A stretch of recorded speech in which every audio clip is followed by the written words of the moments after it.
Again, I put on a little bit of pressure. Come on.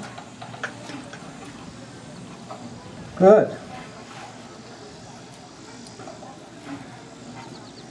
And now what I'm doing is I'm rubbing on her muscles right where they've been really spasmed and bulging and painful for all these years.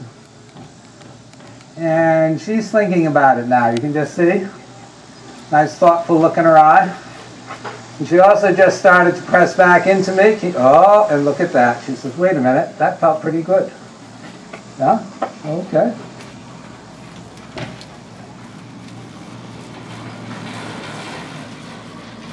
Come back out here.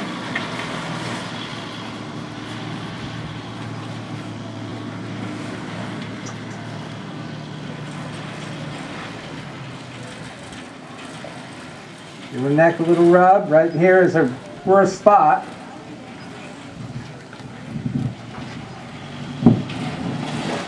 And again, right there, she's being very thoughtful about things. Oh yes, there you go. That's right, put your head down, relax. And we'll ask her again. Take a little pressure on the reins, give a little push on the... Come on. There you go. Now you can see all of a sudden, look, instead of her neck bulging down and out, it's starting to swing up. It's not perfect yet, but it's more of an upward arch. At least a straight. There you go. There you go. So this is getting closer to what we want her to go like. Now you can imagine, you guys, if you tried to walk around like this, you want to try that? Come on, you want to be a volunteer? You want to try to rock?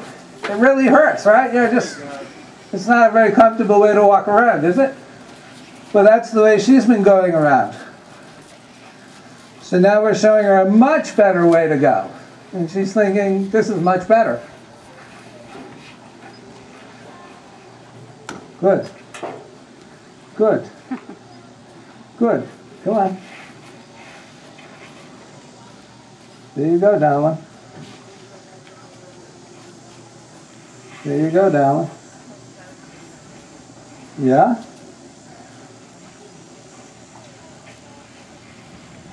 Yeah? That's good. Yes? So the reason why I can change a horse, or I can get a horse to change this much, this quickly, is because I'm asking them to go from, let me say this in English. I'm asking them to go from carrying themselves the wrong way to going to carry them, to carrying themselves the way nature intended. And that's why,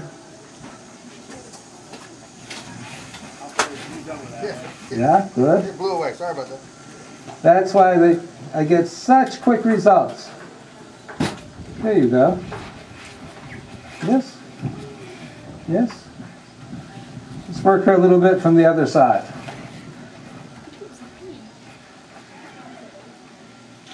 Again, you have to start over here, put a little pressure on her. And as she begins to give, I'll begin to go after the muscle spasms, the muscle knots. Now the nice thing about this breed is their muscles are pretty easy to work with. Some of the big draft horses like we saw before, beautiful horses, but if they're not worked right, it's very hard to get them to come around because their muscles are just so big, they don't release very easily. There we go. There you go.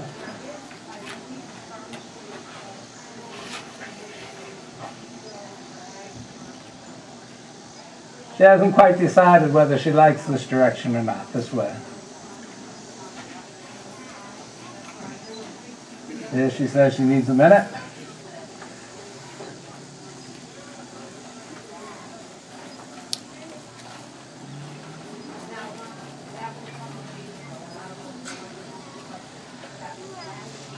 Yeah. Now you can see how she's just stretching out her back. And she's doing exactly the same thing you do if you had a sore back. And just stretching and reaching down on those muscles.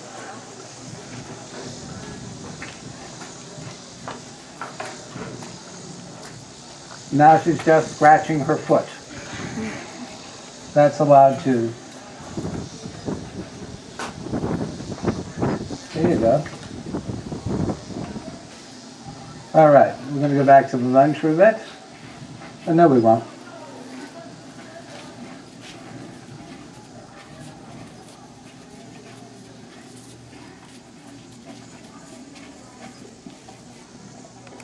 Come here, dear.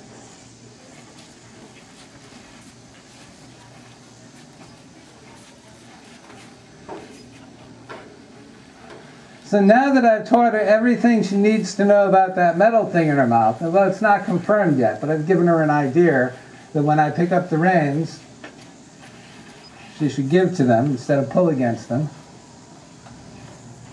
Yeah, that's a good reaction there. Give her a little rub. Now I need to teach her everything she needs to know about the leg and the whip, which are the same thing. Right? We call it a whip, but we don't use it to whip the horse. We use it to touch, tap, rub it on the horse, tickle the horse a little bit. Okay? We don't use it in a rough, abrupt way. Because everything that we're doing is about getting the horse to relax and let go of tension. So we don't want to do anything like use rough methods that will that will put tension in. Okay, this is a hint. Everything she needed to know about that metal thing in her mouth was give to it, right?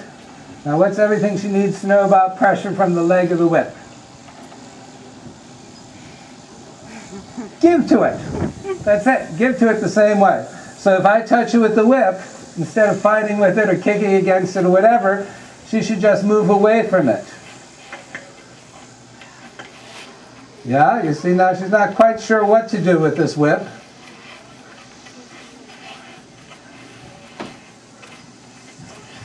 So she's backing up, and then she's good. And then she stepped away from it, right? So we will reward that. Actually, I'll reward that.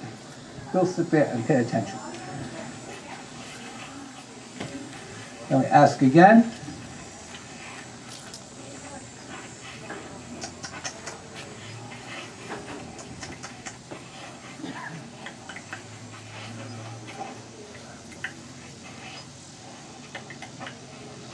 He says, I know there's a trick to this. I just worked it out a minute ago.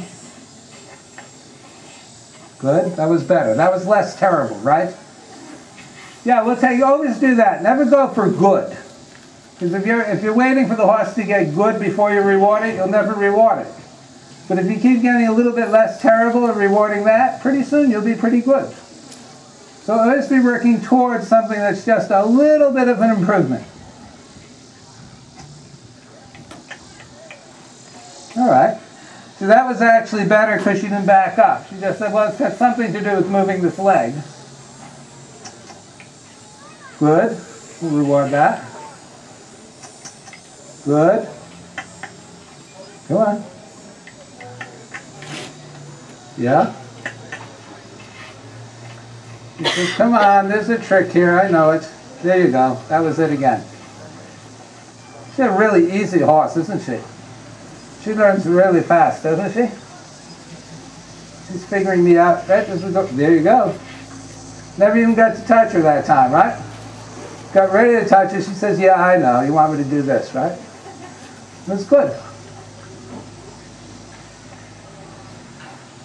She's a little bit faster to learn than most horses, but most horses will learn this easily. It might take a few more repetitions. Good. But this is the way your training at home should look. Kind of boring. You know, there's no excitement, there's no running around, no swearing, sweating, grunting or groaning. Just nice, quiet, easy work. And teach your horse what it is you expect of her. It's what I call cognitive training. You want to train her brain. Yeah, you go. That's good. So that she begins to understand what you want. It's like when you're teaching.